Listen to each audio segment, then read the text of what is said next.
திடன்கொள், உன் விசுவாசம் உன்னை இரட்சித்தது. பரிசுத்த மத்தேயு எழுதின சுவிசேஷம் 9வது அதிகாரம் 22வது வசனம்.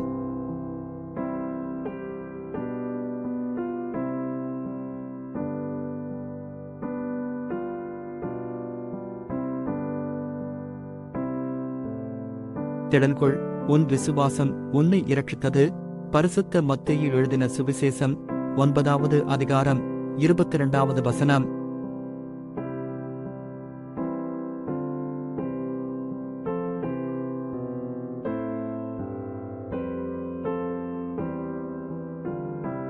திடன்கொள், உன் விசுவாசம் உன்னை இரட்சித்தது.